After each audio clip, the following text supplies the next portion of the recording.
কোনো হাজবেন্ড যদি কখনো কোনো ফ্যামিলিকে সময় দিতে না পারে, আর সেটা যদি হঠাৎ করে একদিন সময় দেওয়ার সুযোগ চলে আসে, তখন কার না ভালো লাগে বলেন? ঠিক ঠিক তেমনি আমার হাজবেন্ডও আজকে আর কি ছুটি পেয়েছে, তাই ফ্যামিলির সবাইকে নিয়ে একটু বাইরে আমরা আজকে ডিনার করব। আর ভিডিওর প্রথমেই বলে নিই, আজকে 2 দিন ধরে আর কি একটু শরীরটা একটু খারাপ লাগছে। আর একটা হচ্ছে গলার ভয়েসটা ভেঙে গেছে, এর জন্য যে বাইরে এক তো শীতের দিন, দ্বিতীয় কথা হচ্ছে ঠান্ডার পরিমাণটা আসলে একটু বেশি খেয়ে ফেলেছি, আইসক্রিম কোল্ড ড্রিঙ্কস এগুলো, এর জন্য আর কি গলার মানে ভয়েসটা একটু বসে গিয়েছে। তো আপনারা একটু ভিডিও ক্ষেত্রে মানিয়ে গুছিয়ে নিয়েন। আমার কথা বলা যদি একটু প্রবলেম হয়, শুনতে প্রবলেম হয় আর কি, বলাতে না। যাই হোক, তো এখন এখান থেকে আমরা সবাই চলে যাব। তো হাজব্যান্ড বাসায় বসেই ডিসাইড করতে বললো যে কোথায় যাবে। তো কোথায় যাব বলেন, ঢাকা শহরের মানে রাত্রবেলা আর কোথায় যাওয়া যায়। তো বলতেছি যে যেহেতু সময়ই পাও না মোটামুটি, তো চলো আজকে আমরা বাইরে মানে ঘুরতে থাকি। এখন কোথায় যাব সেটা ঠিক বলতে পারি না। তো এক পর্যায়ে আমরা রিক্সা নিই, রিক্সা নিয়ে ওখান থেকে আর কি অটো রিক্সাগুলো নিয়ে আমরা সরাসরি চলে যাই 10 নম্বরে। তো 10 নম্বরে যাওয়ার পর এখানে হয় কি, 10 নম্বরের মোড়টায় অনেক অনেক ভিড় থাকে। তো ভিড় থাকার কারণে আমরা এখন জ্যামে বসে আছি। তো আমাদের একটু হান্ডি বিপ খেতে যাওয়ার কথা ছিল। তো এখান থেকে আসলে আমরা লাভ রোড হান্ডি বিপ বলে ওইখানে যাব। তো ওখানে চলতি পথে যাওয়ার পথে দেখছি সুলতান ডিনার নামে একটা রেস্টুরেন্ট। তো আমরা চলতি পথেই আর কি থেমে গেলাম যে এটা আবার কীরকম নাম। তো সেই নাম দেখেই আমরা চলে আসলাম। তো দেখলাম না মোটামুটি অ্যাটেনশন রিসিপশন সবই ভালো লাগলো। তো এক পর্যায়ে যে আমার বাচ্চার হাত ওয়াশ করে আমি এখন বসে নিচ্ছি, সবাই বসে আছি আর অর্ডার করেছি। এখানে আসলে যেহেতু কাচ্চির আইটেমটাই আসলে বেশি, কাচ্চির আইটেম কি মানে ডিনারের আইটেম, এখানে কোনো মানে ভাজা পোড়া নান চাপ এই ধরনের কোনো কিছুই নেই। তো এক পর্যায়ে আমরা প্লেন পোলাও নিই 2 প্লেট, বিফ রেজালা নিই 2 বাটি, আর হচ্ছে জালি কাবাব নিই 2টো, আর 1 প্লেট কাচ্চি নিই। মানে আমাদের একটু বাইরে আর একটু টুকটাক ঘোরার ইচ্ছা আছে বিধানেই জাস্ট অল্পের ভিতরে ভারী খাবার, এই খাবারগুলো আর কি আমরা খাই। তো এখানে এই তো আমার হাজব্যান্ড বেড়ে দিচ্ছে সবাইকে। তো আসলে একসাথে খাওয়া দাওয়া না, একসাথে হওয়া, একসাথে খাওয়া দাওয়া, একসাথে ঘোরা, এটার মজাই আলাদা। আর সেটা যদি হয় ফ্যামিলির সাথে, তাহলে তার কোনো কথাই নেই।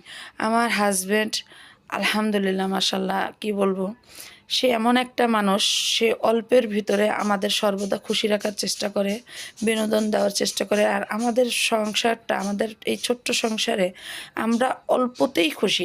এটা আমরা না, আমি মনে করি সবার ক্ষেত্রেই এই বিষয়টা হওয়া উচিত। আপনাদের যার যতটুকু আছে আমি মনে করি ততটুকু দিয়েই মানে শুকরিয়া আদায় করা উচিত। দেখেন সেই জীবনটা, সেই লাইফটা, মানে সেই চলার পথের সময়গুলো এত সুন্দর হয়। আর আপনি যত উপরে উঠতে চাবেন, যত বেশি চাবেন, ততই আপনার ঝামেলা, টেনশন, প্যারা এরকম। তো জানি না সবাই আসলে কীরকম কে কোনভাবে ভাবে। আমার ফ্যামিলির দিক থেকে, আমার সংসারের দিক থেকে আলহামদুলিল্লাহ, শুকুর আল্লাহর কাছে যে আল্লাহ তাআলা আমার সংসারটা আমি যেরকম চেয়েছি ঠিক সেরকমই পেয়েছি। এবং কি আমার লাইফটা, আমার সংসার জীবনটা, আমার বাচ্চাদের জীবনগুলো মানে বেশিও না কমও না, চাহিদা মানে চলে, মোটামুটি চলে আমাদের। মানে অল্পের ভিতরে আমরা চেষ্টা করি সর্বদা হ্যাপি থাকার জন্য। হ্যাঁ, হ্যাপির ভিতরে যে কষ্ট থাকবে না তা না, কিন্তু এই কষ্টটা না তখন না ফিল করতে হয় না। দেখা যায় 5টা যদি আপনার সুখের বিষয় থাকে, একটা দুঃখের বিষয়, ওটা 5টা বিষয়ের থেকে এমনিই মুছে যায়। তো যাই হোক, অনেক কথাই বলে ফেললাম সংসারের বিষয়ে, একটু সাংসারিক মনে হয় ভাব এসে গেল। তো কথার ক্ষেত্রে যাই হোক, এখন আমাদের এখানে খাওয়া দাওয়া এক পর্যায়ে শেষ হয়ে যায়। আর বাচ্চাদের যে কী খুশি দেখেছেন, এই খুশিটাই তো সবচেয়ে বেশি। তো আমরা এখন এখান থেকে খাওয়া দাওয়া করে একটু হাঁটবো। হেঁটে আবার আমার হাজব্যান্ড এখানে নরম যে এটা কি রুটি বলে আসলে আমি বুঝতে পারছি না, এখানে বলতেছে যে রুটি আর এই চাপ এগুলো কিছু খাবার। তো আমি বলতেছি না, এখন এই টাইপের কোনো খাবারই খাওয়া যাবে না। আর এই 10 নম্বরের এই এরিয়াটা এতটা ভিড় থাকে, যেমন মানুষের ভিড় তেমনি গাড়ির ভিড়। আর মেয়ে বাচ্চা যাদের সাথে থাকে তাদের যে কতটা সমস্যা হয়, তো কি বলবো। এক পর্যায়ে আমরা ওখান থেকে আর কি এখানে হালকা পাতলা বললাম না, ঘুরছি, এর ভিতরে একটা আপনার ভাইয়ের জন্য আর কি একটা গেঞ্জি কিনি, মেয়েদের টুকটাক কিছু ছোটোখাটো কেনাকাটা করে। তো মেয়েদের বায়না হচ্ছে তারা যত জায়গা হোক তাদের ফুচকা খেতেই হবে, বাইরে বের হওয়া মানেই ফুচকা। তো এখানে এই তো হাতের ব্যাস টাইপের আর কি বাচ্চা দুটোর জন্য কিছু কিনি, টুকটাক ক্লিপ কিনে এখান থেকে আমরা সরাসরি চলে যাই আমাদের এলাকার বাজারে। তো ওখান থেকে আর কি মেয়েদের ফুচকা খাওয়ায় বাচ্চা আমার ওই আমরা যদিও ফুচকা খেলে ওইখান থেকেই খাই, ওখানে টকটা এতটা ভালো লাগে, এতটা টেস্টি।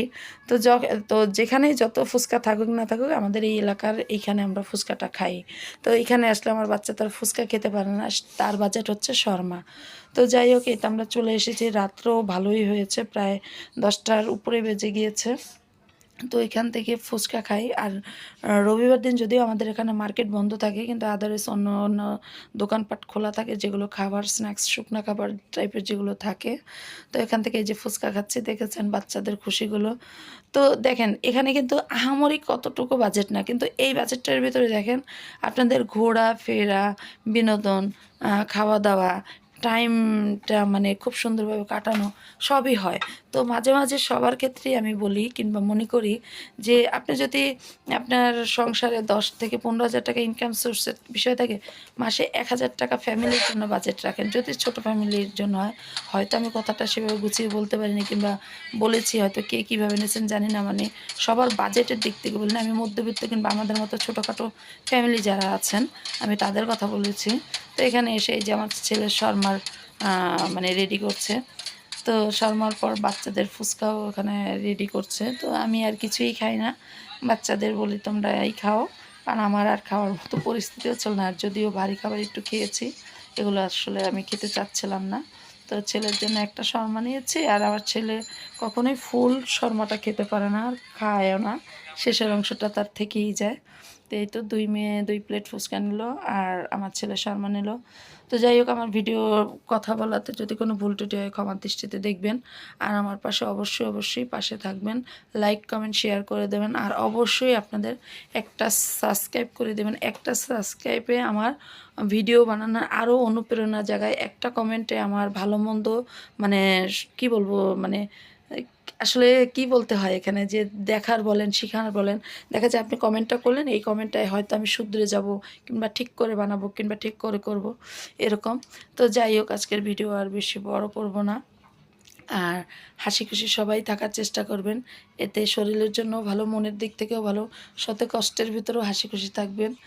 আর আমার মতো এরকম বেশি বেশি একটু ঘোরাফেরা মানে মজা মৌজ মাস্তিতে থাকবেন। আর কি বলবো, আসলে ওই যে বললাম, মানে আমি যখন ভিডিও বানাই তখন কি থেকে যে কি বলি বলতেই থাকি বলতেই থাকি, কিন্তু আমার মন থেকেই যত কথাই বলি আমার মন থেকেই বলি।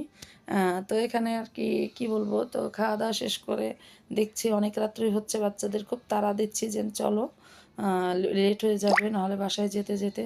আর বাচ্চারা তো এই যে বললাম খুবই খুশি। তো বাচ্চাদের নিয়ে বিষয়।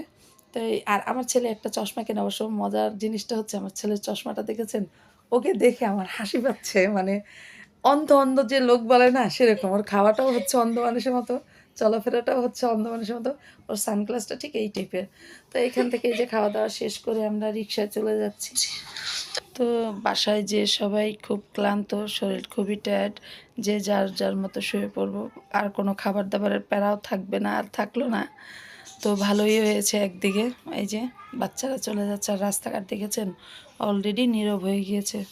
তো যাই হোক, সবাই ভালো থাকবেন, সবাই সবার জন্য দোয়া করবেন। আজকের মতো এই পর্যন্তই, আল্লাহ হাফেজ।